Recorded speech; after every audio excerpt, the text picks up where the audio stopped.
Okay, right, and there's a button at the bottom to turn it off.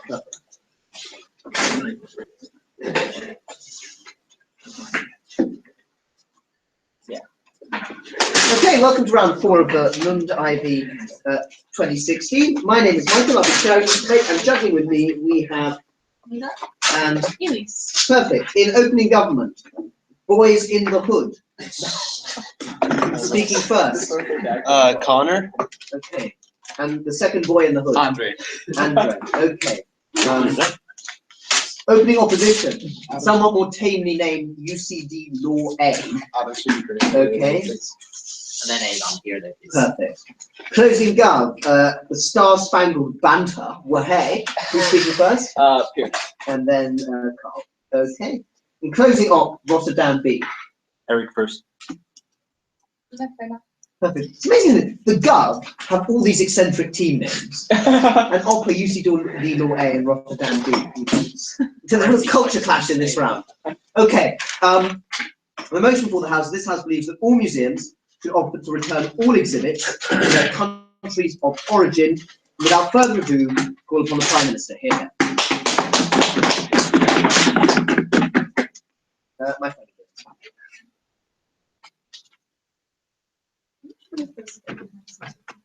It's okay. Just take one moment for Lena's laptop to get there. So we'll get on the live streaming. Can you see yourself there? Yeah, I can see myself. Is there any, to ask one more time, because it's very sensitive. Is there anyone who does not want to be live streamed? Okay. Is it recorded as well or not? I think it is. Posterity. It seems to be recorded and put up on YouTube. Yeah. I mean, potentially we could remove it afterwards. Yeah. So I wouldn't be too. If I give it like a really atrocious speech, I'll just like Okay. tell you two things. Duly noted.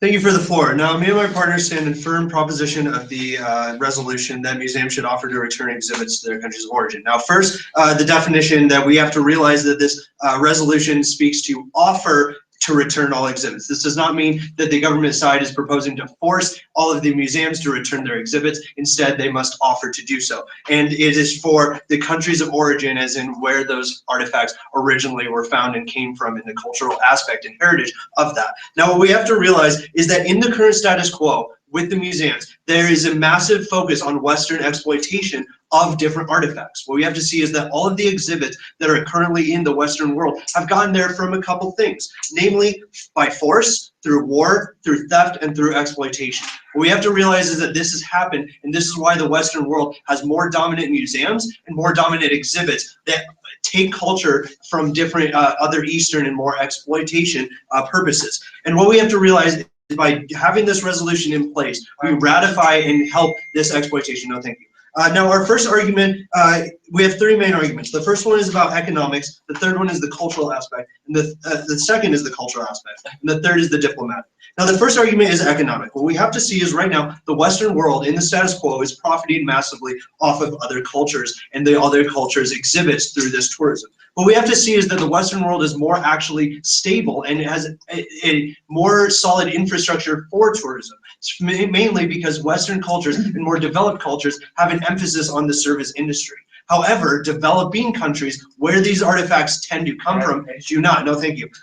What we have to see is that in this with this bill, with museums offering to return and the possible return of these to developing nations, we see an increase in tourism in the developing nations and the exploited nations where these artifacts originally came from. Now, I don't want to generalize by any means, but an example could be Egyptian artifacts, African artifacts, things like that that are found in Western art exhibits, Western museums, or anything. And what we have to see is that these developing countries that are having their culture taken from them in the past now have a decrease in tourism from this, right? They don't have the exhibits to actually show to the world. And what we have to see is that there is a marginal decrease in benefits if Western tourism is decreased through this. What we have to see is there's a massive increase in benefit if these exhibits are given back to the exploited countries and they are allowed to represent these exhibits to their full capacity. Yes, I'll take it. I presume that when you say the place where it was found, you mean the place where it was first made. Now, artifacts often mean an awful lot to an awful lot of different places. Why is it the first one that matters and nowhere else does?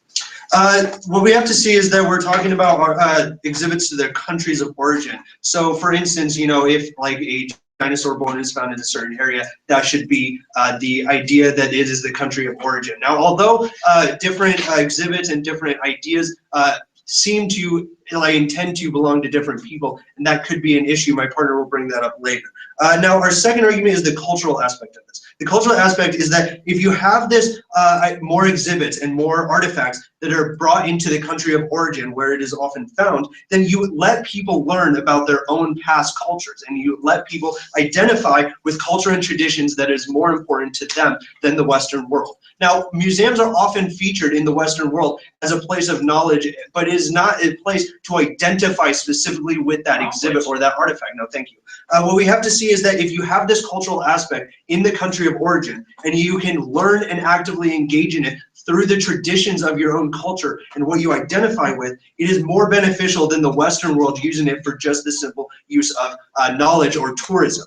What we have to see is that this lets people learn about their cultures, and it fosters a more and added sense of patriotism and social cohesion. When a bunch of different groups in a single country are unified under a certain exhibit through the past, they're more likely to be socially cohesive. In this sense, what you can see is that there are many differences in the world. No, thank you. There are many differences in the world right now. But if you have an exhibit that solely links all those differences back to a historic precedent, an historic artifact, an historic exhibit, you have a more socially cohesive possibility than the Western society is getting right now. What I'm saying is that the benefits on the government side are much more effective than the opposition side, because what we see is that social cohesion is increased in the developing nations or the less developed nations where the artifacts presumably came from, other than the Western world that is using these benefits solely as a tourist or educational purpose rather than an own cultural identifier. What we have to say is that there's new confidence. No, thank you. There's more unity towards a single entity, and this allows the country to move forward in a more cohesive and patriotic group. It allows the country to be less divided by differences and more able to look back at the past as a historic precedent and not say all of the bad things that happened, but where we have come from as humans, right? This question of like who we are, who are we as humans, is radically important to a lot of people because we are always thinking about this. And if you have this in certain exhibits in certain museums in other countries that you can personally identify with, it's more strong than if you have it in a Western context. Now, I'm going back to the idea of this Western exploitation and I do not want to generalize with Western developed or developing countries. Not mean for that to be a point of contention here. But what I'm saying is that the countries of origin that had these exhibits, that had these artifacts, tend to be the ones that got exploited and tend to be the ones that were forced to give them up. For instance, Hitler and Nazi Germany took a lot of different artifacts from Prague and from all those places, and you can look at the colonialization of Africa. Now, the benefits that the opposition side gives is minimal compared to the government side, because what we see is we see an increase in tourism. And we also see a diplomatic aspect to this. That is a diplomatic possibility that the countries and the differences that we see in the countries is kind of bridged when you ask them to give back their exhibits and give back their artifacts and their religious and traditional, not religious, their cultural and traditional values. What we see here is a sign of diplomatic intention and a sign that we can heal the possibilities and the threats that happened in the past and resolve those conflicts in a more peaceful manner through this use. What we see is that the marginal decrease in benefits or the marginal costs from losing partial Western tourism or losing partial information is much more less impactful than the government side gives you in terms of having an increased social cohesion, increase in economic prosperity through tourism in the service industry, and a bolstering of the economy in those areas, and the bolstering of diplomatic and cultural relations. And for this reason, we stand firmly in support. Thank you. Thank you very much. And now the leader of the opposition. Here.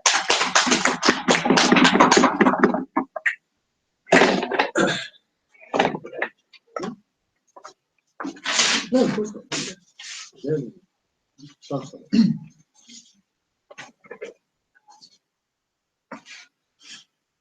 We think it's fair to say that some art has been stolen and taken by colonialists and should be given back. What we also think is when you specifically offer to give back all of the art, you never fix the underlying problems and the underlying principles of that oppression, and then always use it as an scapegoat to get rid of those problems. 3 points of this speech. I'm going to talk about the principle of art preservation, why we think that's the most important thing in this debate. I'm going to talk about why the location the art was created in is arbitrary, and I'm going to talk to you about symbolic reparation should always been done last. Before I get onto that, just some rebuttal.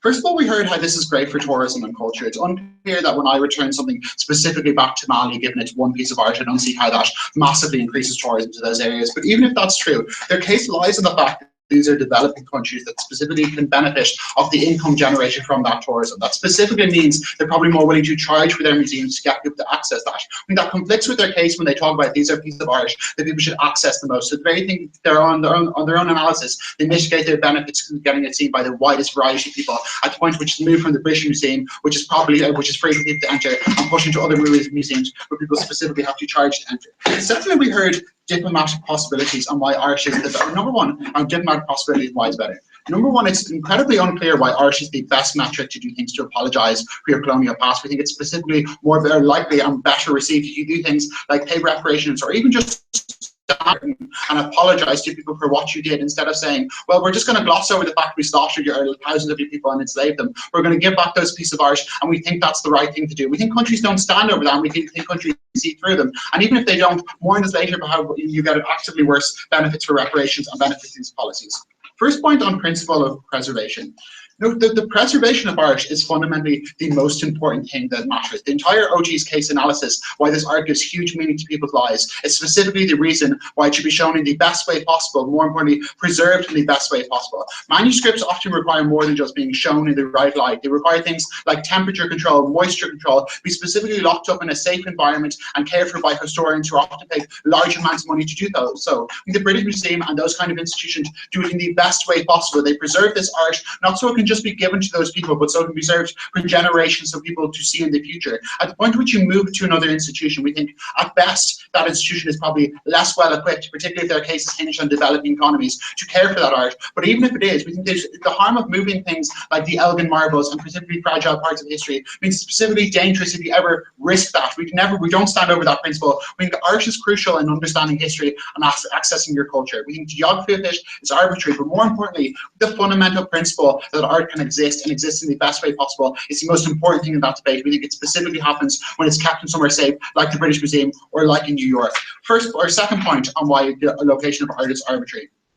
So it's first of all unclear where this art comes from matters most, because where it's crafted is incredibly arbitrary, because it often relates to a story that often isn't geographically located specifically in those circumstances. But more importantly, it's related to a story that has huge meaning to wide varieties of people. So yes, the Elgin marbles were taken from Greece, but they have wide variety of history to things like Turkey and Turkey and Italy. And we think it's just incredibly arbitrary. They specifically belong to those areas. What it's in fact is more important is specifically where those artifacts are held, because what it means is when there's something like Elgin marbles in the British Museum, they're specifically cared for by generations of people. That means the British people have an attachment to them. The historians of those areas have a specific attachment to them, often more so than the attachment to the people where they've originally came from. If there are cases that people who have an attachment to art should fundamentally have it, we think that exists better on our side of the house. What's important to note, crucially in this debate, is often the significance of the art is true regardless of the location. I mean, that's the reason why this art is taken away, so it's specifically more important. So for example, if I'm like British or American and I want to look at talk about my colonial past, it's easier for me to do so when I can go to the British Museum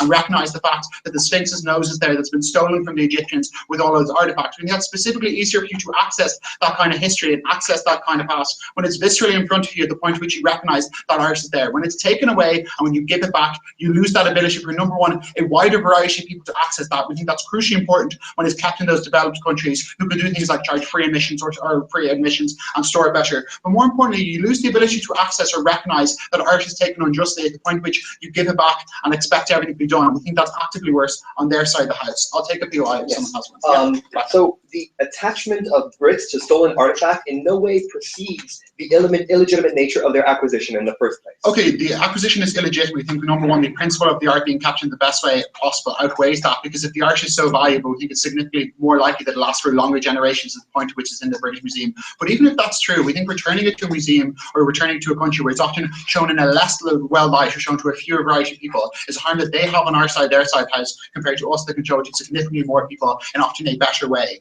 Thirdly, and finally, on why we think symbolic reparations should always be done last. Note that OG's case hinges on the fact that we're really, really sorry for the things that we've done and we should give back the artifacts we've stolen. Why is this specifically the wrong thing to do?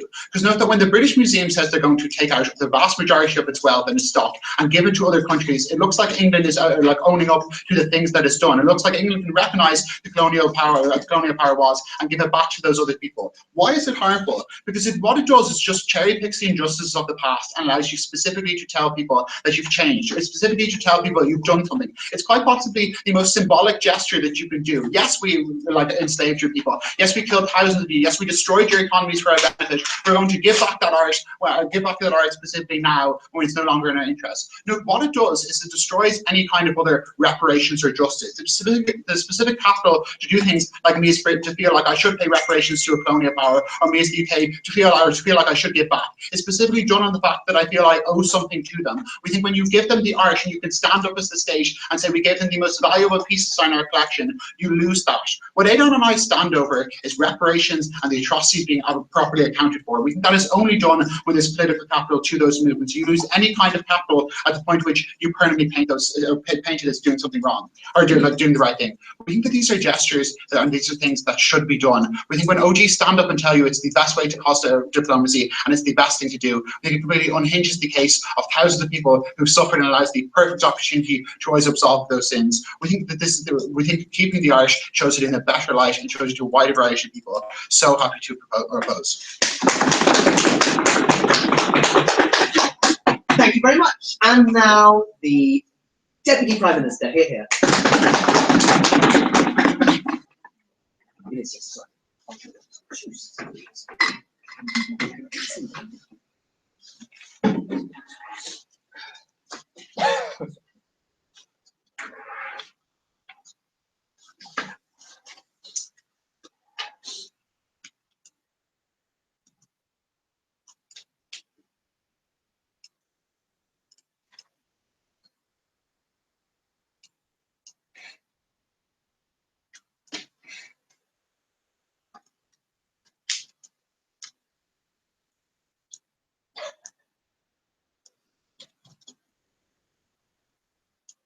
Well, I'm going to try to present you guys why we are both.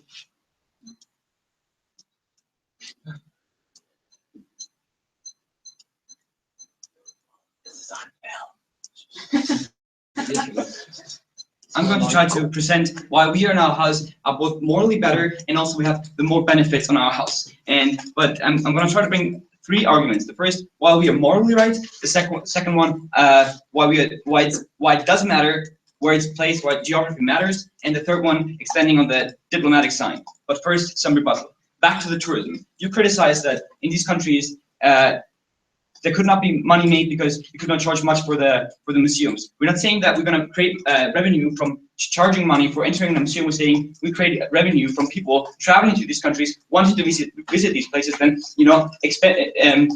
buying other things, flying there, living in a hotel, traveling throughout the country, and hence benefiting the country's wealth, right? And here we go. Yeah.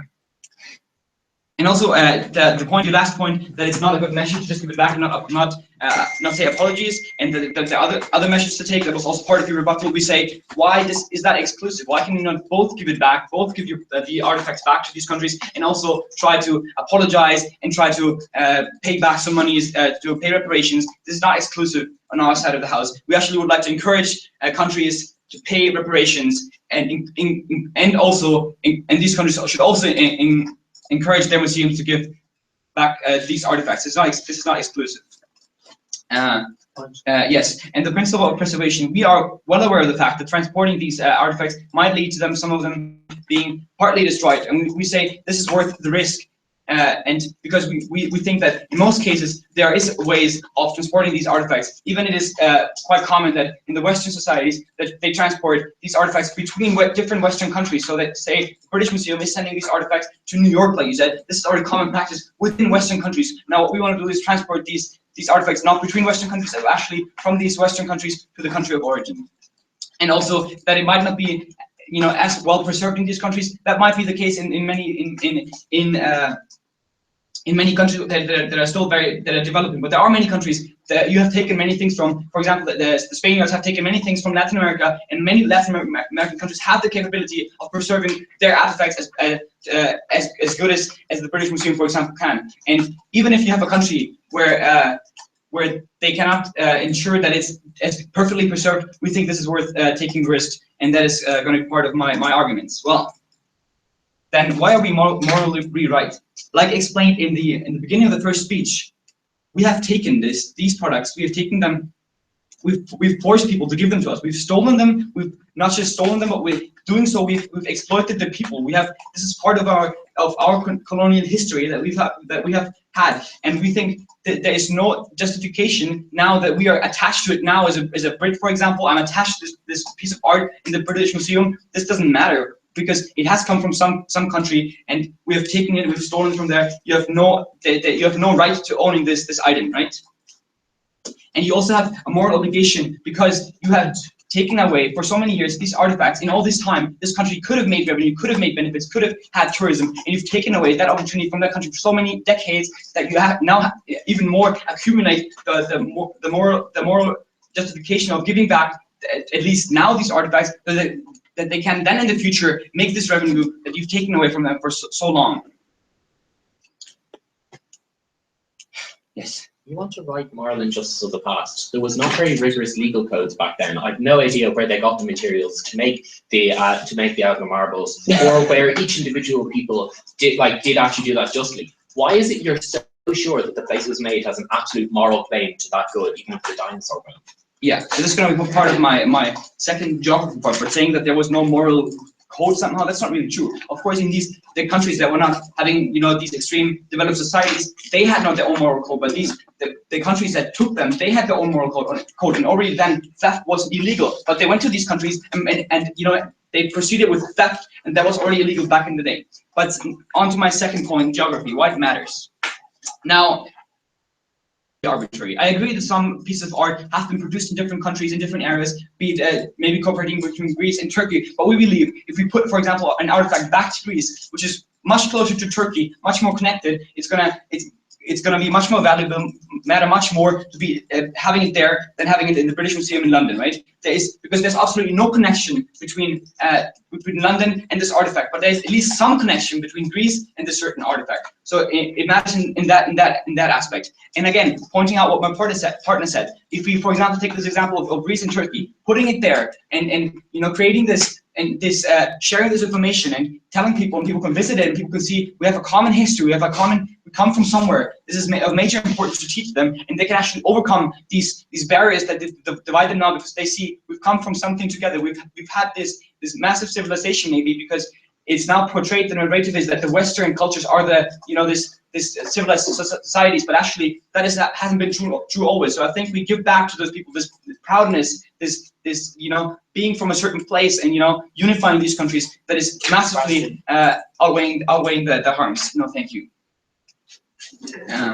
And when you say, well, we might be able to show it to more people in London, but we say it doesn't matter to how many people we show it. It matters to how many people who care about it, who think it matters to who we show it. If we show it to 10 people in a certain country, which it matters, it is much more beneficial than showing it to 100 people in London that don't even care. Right. But my last argument, the diplomatic sign. This is you say this should not come first. This should come last. This should come last. I say this should come first because this is a massive sign giving back these artifacts to these countries, not because of the political elite, but because of the citizens. The citizens, they see that these colonial powers are giving back these artifacts, not paying reparations, but part of that is giving back these artifacts. They're gonna stand firm in supporting the government, negotiating with these countries, and being much more having better relations. A good example is Spain. Spain has much less artifacts from Latin America than England or the UK has from their colonial countries, right? And there's a much better relation between the Spanish-speaking countries and Spain, because the people actually they're given back their artifacts, or they haven't even stolen them. So this could be done just as much from the UK. And well, concluding my speech is, I think we've definitely won on the moral side. You say moral matters, but I think you think the benefits outweigh, and I've proven to you why the benefits not outweigh. So we've both won on the moral side and on the benefits outweighing on our side as well. Thank you. Thank you very much. And now the Deputy Leader of the Opposition. Here.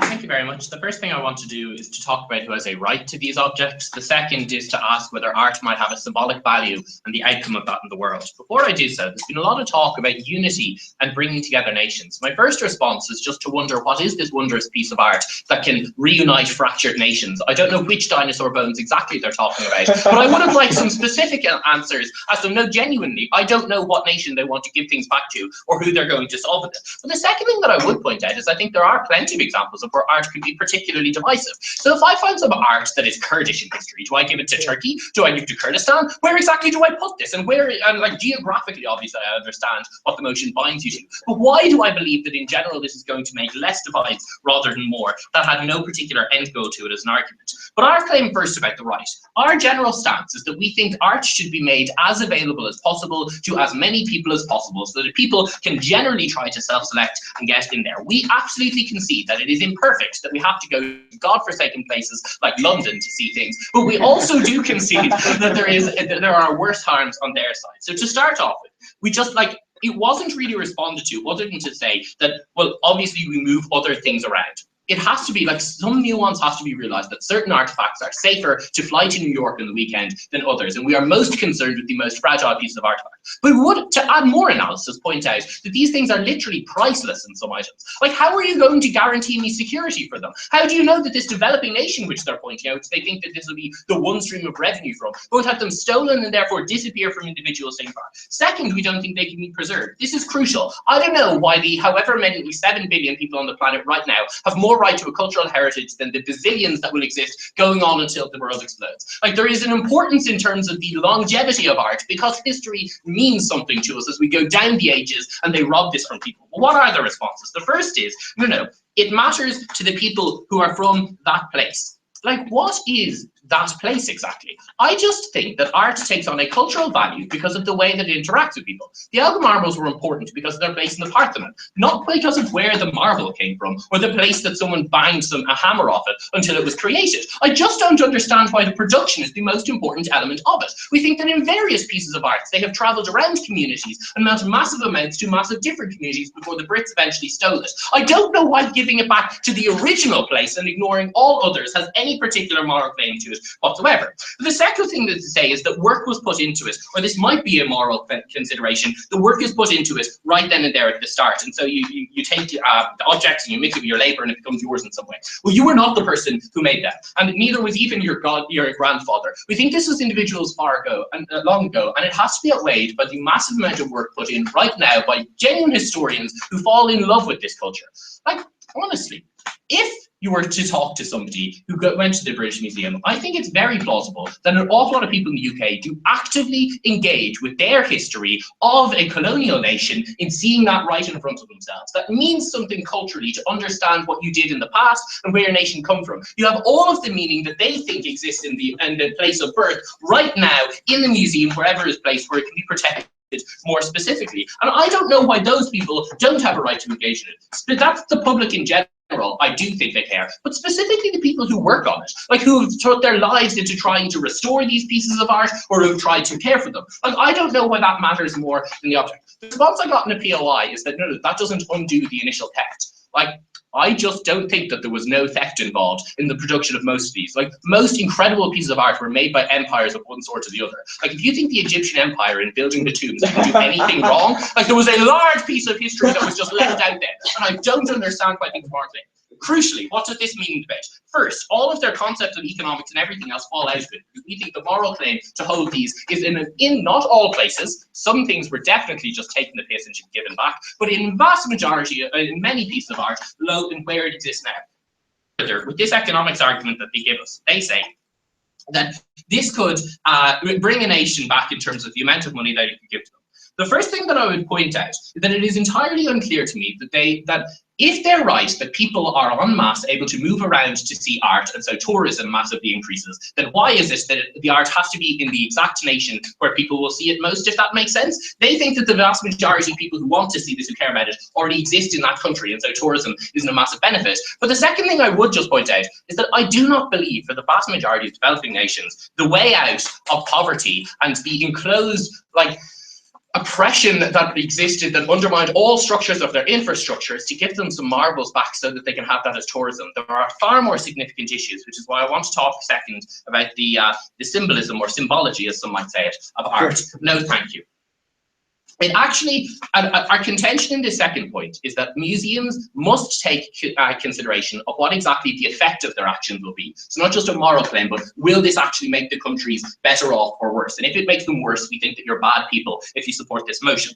The first thing that's really important here is that people don't feel that they are connected to injustices that their families or forefathers did before them. In many countries around the world, outside of Europe, people are exceptionally awful at this. We think that most people, I know I keep using the UK, it's just because they're the ones who got us. But the reality is that most of them don't viscerally connect to the oppressions that they did before, because they're nice people and they've never done anything awful. But here's the thing, right?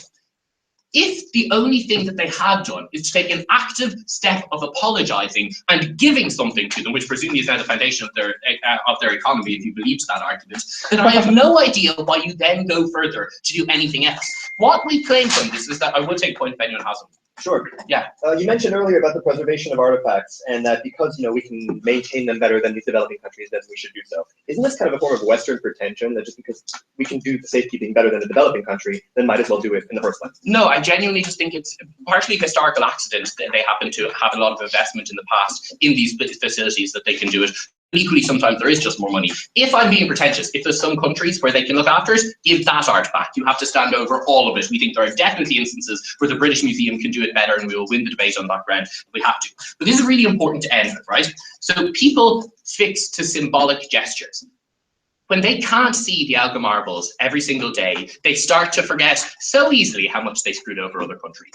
What that means is that you're not willing to give your tax in terms of incentivizing trade deals that might screw you over but benefit those countries. You're not going to give aid. You're not going to even things like relinquishing debt that we hold on so many African countries, and just don't bother letting go because we don't feel we have any moral injustice. There is a reason that symbols have to stand until the actual oppression has fallen, and that doesn't exist yet in the world. You do not have a right to let that go and look like the good guys today. We are very proud to oppose. Thank you very much. And now the member of government here.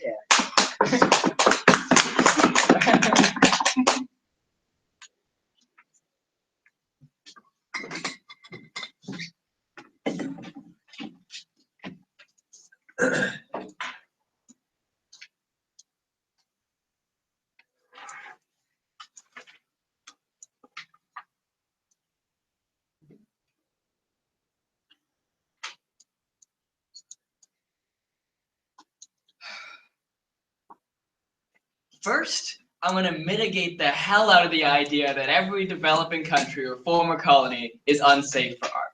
Then I'm going to ask you two important questions. First of all, are there different ways that you can get cultural importance out of art? Spoiler, the answer is yes. And secondly, how does this have an effect in terms of why is the developed world the one who gets to make this decision? Spoiler alert, we shouldn't be. So, first of all, in terms of rebuttal, there's a couple serious problems I see. First of all, they say that these countries simply do not have a right to them because these countries were also oppressive. We say, yes, in some cases, these artifacts, importantly, this isn't just art, this is also artifacts, were linked to oppression. But in a lot of other cases, the fact that the country as a whole oppressed someone didn't necessarily lead to a sculpted head or a statue or like a historical like family oven or something. these can be independent things, and insofar as that's important, we say that's something they didn't acknowledge in a bit. Secondly, so this is something I'm going to get back to later, but so they told you that there's this really, really big, dangerous symbolic value of like kind of saying that this is appeasement and like letting the Brits say, okay, we've done enough, right? It's good for now. Like ignoring the idea, an important part of the emancipation of oppression. So this is essentially only looking at it from the British perspective. It's also important to acknowledge that Indians have a very important role. Filipino people have a very important role in like fighting oppression and fighting the like injustices of their colonial heritage. And insofar as they ignore that, that's very problematic. Because what you do when you return this artwork is you give these people a reason to say, look, we can achieve something. We can push these countries, and they will like acknowledge that what they did was wrong, because this will be an acknowledgement, and they will give us stuff back. So that's very important in these countries, which have been told time and time again that like you aren't important, you're too weak to do anything. You give these people reason to like continue with their points. Last bit, now to the safety thing. So they told you that first of all that developed countries like better funded. Note that the funding doesn't come from the admission. It's incredibly a small portion. It's essentially funded not even by government, mostly by private or public sector donors. We think these public sector and private sector donors can donate to a museum in England as much as they can donate to a museum in Sri Lanka. There's no difference there. And we think, and so insofar as funding is important, there's ways to solve that, right? But also we say like once this transfer happens, it's probably going to be a huge deal. So the international museum community is incentivized to go to these countries and help them set up the necessary institutional frameworks to protect this art. Like moreover, like the fact that these countries have like, as you say, these people are like they bleed these artifacts, these Western historians, they will like, if they bleed these artifacts, they'll move to these countries to protect them. And even if they don't, they'll work very hard internationally to do so. And we understand that I'll take you in a sec, that doesn't completely eliminate the harms, but that seriously mitigates it to the fact that, like, we understand that there will be exceptions, but this is not the rule that this art will be destroyed. Go. The only reason you can get that funding is because you've taken all the art and poured it in one place. You just won't be able to get the same resources if you needed 500 different museums. That just seems intuitively okay, I got you. Correct, right? So I don't think you understand how temperature control works, but it's not like you just need one machine for any size of museum. All of these things are essentially on a room-by-room basis. So insofar as there's a cost, the cost is essentially on a room-by-room basis. So it's not that hard to divide it out. Now, into the two important questions.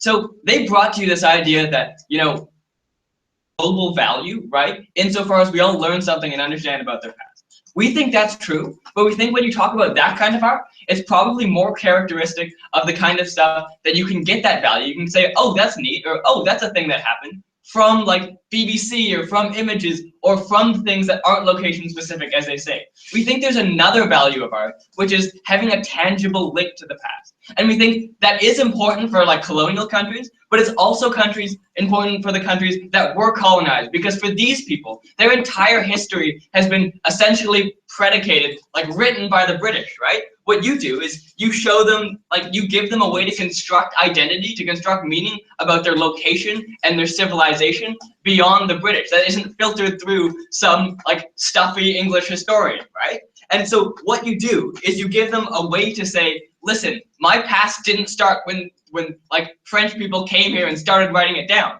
I have a link to something that's much bigger than me, that's much bigger than anyone here. And so, I mean, I'm not just like a pawn of a developing country. I am an individual that's part of a much broader movement. I mean, sure, that does help with national cohesion, but it just also helps an individual to have meaning in their life. And that's really, really important. And that's something you get when you can like see this thing tangibly up close. It's like something that you understand when you truly sense it. That's why there's a difference between hearing the numbers from Auschwitz and seeing a pile of children's shoes in a room. Like when you have these strong feelings, it's much more important. And we say it's supremely important for these people because it's how they construct an identity independent of colonialism. So we're going to take their even if, right? Like even if this is a smart decision to leave it in these countries, we say that's a decision that has to be made by the developing countries, by the museum directors there. Why? Because of, yes, heritage is important. The way we work in society, the way every country acknowledges property rights is that it's a matter of inheritance. And yes, we don't know the exact lineage, but we know it's these people's cultures, these people's antecedents who made this work. I don't care who did the exact like hammer on the stone, but it was this region, it was these people who did it, right?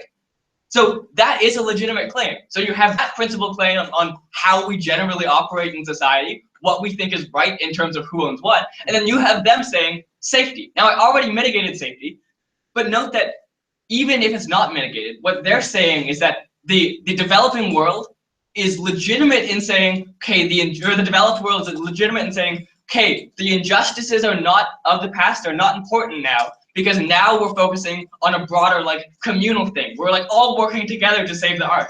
Note that this is the exact problem with the developed world. This is the exact problem about getting this these reparations, because they say, listen, we're all collective, ignore all the bad stuff in the past, we're all working together to fix something, and they ignore their own privilege. So because of all these reasons, you need to give it back, you need to do the reparations, and all of the other things that OG said. Thanks very much. And now the member of the opposition here.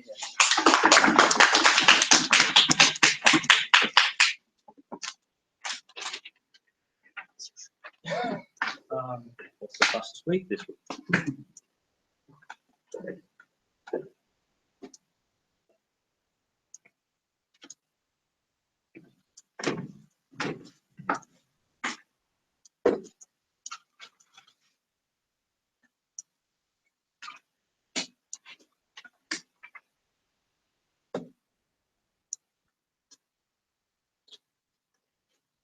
Right, can I start? Awesome. All right, thank you for the floor, Mr. Speaker. I'm going to give 3 main points in my speech. I'm going to talk about the function of a museum. I'm going to talk about the genuineness of the claim and why it's completely arbitrary, like what OG and CG has said. And I'm also going to talk about politics and how this is going to backfire, well, not hilariously, but horribly. But first, a few small points of rebuttal that I can't weave into my own constructive. We heard from the opposing government that yes, these people can finally then see that object and immediately like feel that link to the past because they can like see that, right? And then it's not filtered through like a stuffy historian from a colonial past. Like that historian actually gave the freaking meaning to that artifact that actually could be like 5,000 years old, right? That's not done by the people who are actually living there at that point. So basically like that whole meaning, that is just nonsense. You actually have to look at like, yeah, so these historians actually gave the meaning to these artifacts. On to my own points. First of all, function of a museum. We see twofold functions here. First of all, education. Second of all, maintenance of art and exhibits, right? Maintenance of history. First of all, education is going to be hurt. Why? Basically, the educational value of, for example, a terracotta soldier is a lot lower in China than it actually is in Britain. Why? Basically because the Chinese have thousands of those things, right? So basically, in that case, those exhibits are actually like way more valuable in the place where they are right now. Second of all, you're talking about like how great it is for tourism, right? No, sit down. Basically, these people have to travel to these places, right? The tourists actually have to go all the way to these countries to actually learn about them. What you will then see is that people just don't bother or don't have the money, you know, because we're not all filthy rich. What then happens is that basically people don't learn about history, don't learn about a colonial past, and still and don't learn about different cultures and like the things that all these people have brought for us. No, thank you. Secondly, maintenance. We're willing to accept that like some countries are able to like maintain their exhibits and like not let everything go to waste. However, there's still a risk that this art is going to be lost. Museums, especially in, for example, England or the Netherlands, are actually experts in maintaining these things, right? And expecting them to just to travel wherever. First of all, the country of origin then has to pay for that. which they might maybe can't. Sure. And like these private investors, they actually want to teach, for example, the British like people, and not necessarily the people of Nicaragua, right? Secondly, genuineness of claim, or why they are completely arbitrary in what they are saying. So we see that often the link between a civilization and the exhibit is tenuous in most situations, right? And how many ways do the Italians still reflect the Romans of before? In what ways do the Germans still reflect like the barbarian hordes that brought these people down, right? We see that people are mass immigrating, all those kind of things. So basically saying that a certain people, just because of their location, has a right to something is complete bullshit. Secondly, they're talking a lot about stolen art, right? On our side, we actually already said, like, okay, certain things that were definitely stolen, that were definitely brought here against the will of the people at the time, we maybe should return that. However, it's not always stolen. What we often see is that, for example, Spanish explorers went somewhere, found something, the people at the time didn't find it of any value, gave it to the Spanish, bam, it's now in Spain, right? That's not stolen. And just because it was made there at some point doesn't mean that the ownership officially went to Spain. And just to presume something stolen is kind of weird. Simply because like we don't know exactly what went down. We always also have to see, like, for example, in a war, is the winner definitely the bad guy if he takes spoils of war, right? Should we return all Nazi uniforms to Germany? Simply because, like, hey, that's where they were made, right? No, we don't have to do that. We can actually have to look at, like, the value of the people and the value of education. Before I go on, first half. Yes, previously you said you cannot travel there because not all are filthy rich. Well, in the West, most people or many people are able to travel there. That's in the developing world, people cannot travel there. Thank so you. Make Okay, it accessible. We're needed at this point. You're talking about a very specific type of artifact, right? That's found nowhere else. We can find pots from Nicaragua pretty much all across the globe at this point because they like produced a shit ton of them, right? So like these very unique artifacts, even at that point, you could still like have the museum, for example, lend it out to the people like of, well, wherever. I keep saying Nicaragua. I don't know why. It's completely arbitrary where we draw this line of who belongs to what at what point in time, right? The people of now can't make a claim about things that were found 5,000 years ago or that were like bartered or something like that. That would basically undo a lot of the history that also exists out of exchanges, right? That's the second also part, like of this education. We learn about, for example, our transgressions, but also about our trade, where we went, who we talked to, and what kind of common history we actually do have, right? Now that is completely arbitrary what they're saying, we just have to look at value. Where do these artifacts have the most value? At this point, it will be in that British Museum. Why? Because people learn there more about it and care more about it. Last point, basically the politics. I've completely forgotten about that point. What we see is that politics can actually destroy these artifacts, right? Kurdish artifacts can be destroyed by the Turkish government because they want to eradicate those people. That's a horrible thing, and we should definitely make sure that that doesn't happen. At this point, we have to make sure that these priceless exhibits don't fall prey to politics. All those reasons, I beg you to oppose this unholy plan.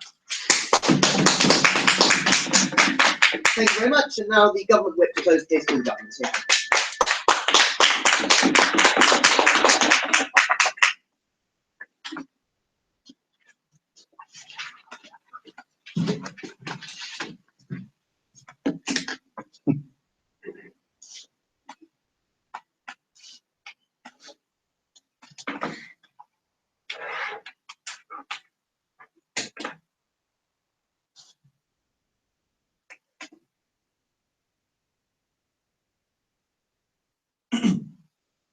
So this motion touches on one fundamental aspect. On what basis do we value art? My partner brought to you two very important points on the concepts of where these exhibits or these artifacts will be most appreciated, and who has the most legitimacy in the claim towards these artifacts, right? But before I want to get into that, I want to talk just a bit about the opening half. So opening government argued that the focus here, we also have to talk about Western exploitation and the fact that that is legitimized by not allowing this to pass, right? They made a brilliant point having to do with that this creates a sense of cohesion and kind of a national, or this patriotism among nationals of any given country that wasn't at all touched upon by the opening opposition, and that it bridges the divide within a country. This is really crucial, and this is something that we've extended on our side as well. So opening opposition came out and it kind of discussed the arbitrariness of the location. And they discussed how it doesn't negate past oppression. We acknowledge that it doesn't negate past oppression. In no world is this an apology or meant to be an apology. What we're saying is that this is beneficial to the nationals of a country if it's repatriated to them, for them to know more about their own cultural and historical identity, right? This was the main extension that we brought to you. So the attachment of a New York security guard to a mummy at the Smithsonian is something that we don't think is necessarily very important, or that even equates nearly as much as something that you, as someone from Egypt, may not know about. Right, so of course these reparations don't make up for past atrocities, but this is not something that we're doing because of a collective guilt. This is something that we're doing because we think we're creating value for the nationals of someone who lives in Egypt, or someone who lives in South Africa, or someone who lives in any post-colonial society. No thanks. So yeah, one more thing that we want to emphasize is this kind of symbolic value that it creates, right? So CO talked about the fact that these artifacts have no meaning to the nationals of a country that they've been quote unquote borrowed from. But what we're saying is that regardless of whether or not you know about this artifact, even if I don't know something personally about my roots, there's still a desire to learn about my cultural identity. There's still a desire for you to kind of go into there, into your own past, and think, okay, so this is something I've never seen before in my life, but at the same time, I have a very kind of inherent value that I derive from this painting or from this historical exhibit, or whatever the case may be, right? So this argument that comes out of CO that says that because, you know, nationals don't have any connection to these artifacts is a false equivalency, because any artifact that kind of still has an association to you, has an association to the country that you come from, and more generally helps you determine kind of who you are as a result of that. So what this motion essentially does isn't about what is necessarily right or wrong, or the fact that museums should be doing something or shouldn't be doing something. Two things. One, where these artifacts will be the most appreciated, so where they derive the most value. And two, which actor has the most legitimacy to claim the exhibit as their own, or to claim the artifact as their own. And what we brought to you, following OG's quite fantastic points, have to do with this kind of value attribution fact, that it's a crucial aspect of not just your historical culture, but your own kind of national identity that you derive from these exhibits, seeing them, even if you've never seen them before in your life. You kind of form an identity as soon as you see something. No thanks. But also the fact that it kind of helps you connect with your roots. So I just don't buy this argument that comes out of the entire opposition side, that just because you don't know about you know, the history of the mummies if you live in Egypt, you're not going to have any feeling or any connection with those artifacts when they are repatriated back to your country. That is not something that I think really stands. Sure. Your teammate conceded our argument that now colonial states will be less likely to do other reparations, and he said that the problem is that the countries that were colonized would feel better on your side. Considering that colonial nations hold all of the power still in many instances and those who are needed to it, why doesn't that mean that it's a massive harm that outweighs your case? Okay, so his concession of that what you just mentioned isn't something that ultimately outweighs the fact that you need to be able to forge your own national identity, right? In these post-colonial societies, we have, of course, disagreements over whether or not it is legitimate or illegitimate if something has been, you know, mistakenly taken from you or stolen or borrowed or whatever. But this is something that we see coming out of CO that says that, you know, oh, if you know that, you know, these products have been stolen, then we will send it back to those countries. Then it should be sent back to those countries. This is something that I don't think is really consistent with the opening case, because it has to do more with about not just what is right and wrong, but how this actually in the present helps the people from that country develop their own sense of national identity, right? So moving on. Right. Then there was this thing about like, okay, we can keep it at maximum security. We have the resources to kind of maintain and preserve these artifacts and these exhibits better than developing countries do. Well, regardless of whether or not we have the capabilities to do so, and regardless of whether or not we send a mummy to Egypt and then 1 week later it's stolen, we still think that the legitimacy point of them having that mummy stands in the end of the day. Because this has to do more with the fact that, okay, just because we can safekeep something, it doesn't mean that it's our kind of prerogative to have that in our country, taking into consideration the historical implications of what has happened in order to obtain that in the first place, right? So yeah, what the extension that we have ultimately brought to you that we think should in the end of the day stand is that there is a value that is inherent in these artifacts, and we believe that kind of offering to repatriate those goods, not forcing museums to do anything, that offering them to repatriate those goods isn't an apology or collective guilt, so much as it is allowing the nationals of those countries to forge some kind of national identity and kind of learn more about their own roots. But secondly, we also discussed how we've mitigated these past injustices and these past atrocities to focus on the current benefits for the citizens of that country. Even if I myself have never seen something from my past, once I know about it, once I learn about it, then I will forge a connection with it, because it has to do with something that kind of my ancestors and have experienced themselves, where I come from, and so on and so forth. Right, so ultimately, because of these 2 points, and because we believe that this motion doesn't have to do with something that is right or wrong, or something that was stolen or not stolen, but rather that is something that we can help the nationals of those post-colonial societies in the future in terms of that inherent value and legitimacy of them owning those exhibitions, we are very proud to propose this motion. Thank you very much. And now the opposition whip to close out the case for the opposition bench, and indeed, regrettably, the debate as a whole. Yeah.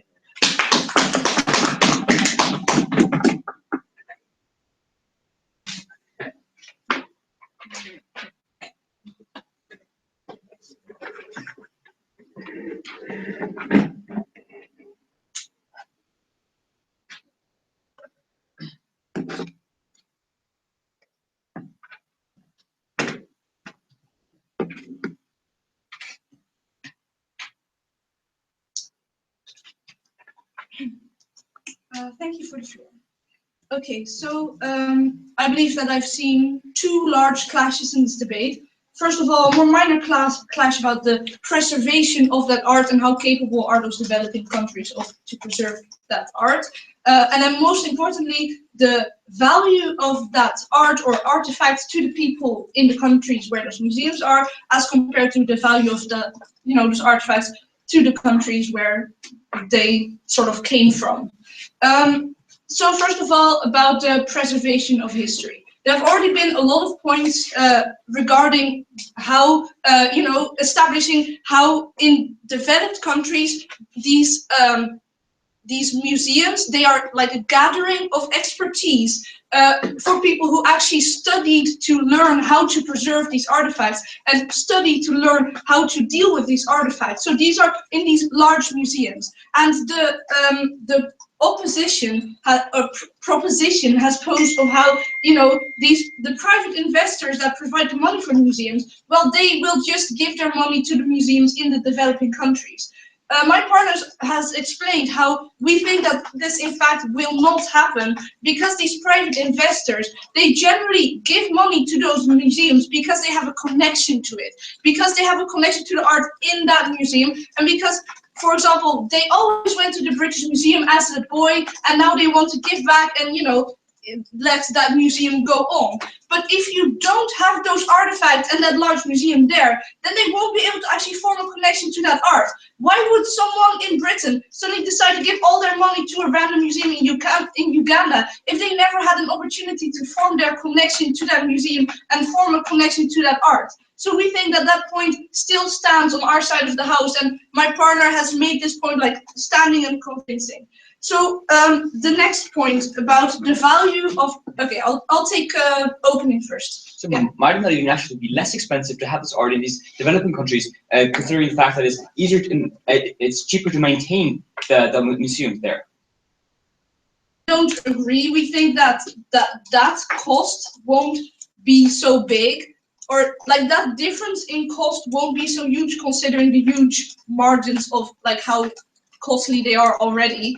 And we think that still those developing countries aren't actually going to have the money or the expertise to take care of those paintings, because you also have to consider that it's not just money but also education. And in developed countries we are sort of well off, and we have many people in university, you know, who don't need to worry about subsistence farming and providing for themselves, and who are able to actually delve into history and, you know, go to university and study these things. So most of the expertise, it's clear that most of the expertise is in these Western countries at these museums. So now let's look at the value of that art to the people, you know, at those museums compared to the value of the art for the people in those countries. My partner has explained to you how these museums are actually really good at educating the people in those countries about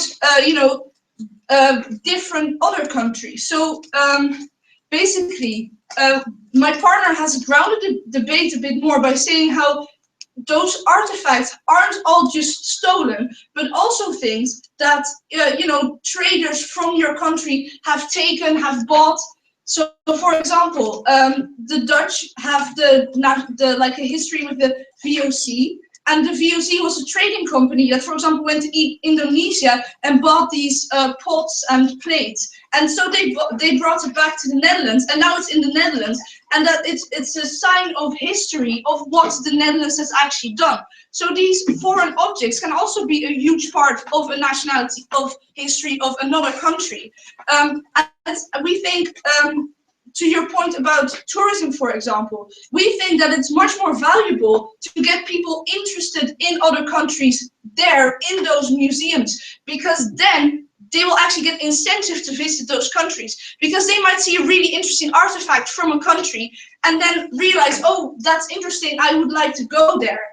Whereas on the comparative, if all those artifacts are in that country, then those people aren't going to actually see that artifact, and so they won't develop that interest. So we think that when it's in those museums, it's actually really good for education and teaching people, you know, about different countries, about different worlds, and actually also connected to their own history, because often these items are connected to their own history, and it's really good that people get to see what their previous people have done, what they have traded with, you know, what they have brought. Yes. Oh, sorry, lost, yeah, sorry. Even if this is a bad idea, we give these people the choice. You force the choice on them from their colonial oppressor. I don't see what you mean by giving people, I'm not sure what you mean by what you say you force onto them. I think that in this case, okay, I'm sorry. Okay, so let's compare that to the value of those artifacts to the people there. The proposition has posed that, you know, having those artifacts in those countries is something going to create national unity and, you know, bring people together and things. We disagree. My partner's already explained how often this is, first of all, arbitrary, where these objects come from, you know, because often, you know, they were created, you know, by someone else, or the significance of them was related to the location rather than where they were created. But also, we think that in these countries, like, they're not suddenly going to be all, you know, have this whole identity revolving around this one object, especially since often these artifacts are really common, like the pots in Nicaragua. They already have those artifacts. They don't need to have an extra pot in their museum to know more about their own culture. Whereas when that pot is in a different country, you know, they don't have pots everywhere, so they do get something out of that pot. So that's why we think that that pot would have a lot more value in another country than in that country, than in the original country. So yeah, so we actually grounded this debate by being a bit more realistic about where these objects come from, how they were acquired. We're not just talking about stolen objects, and yeah, and we're also talking about objects that actually do belong to a country's history because they were quite for trade, and yeah, that's what we have brought.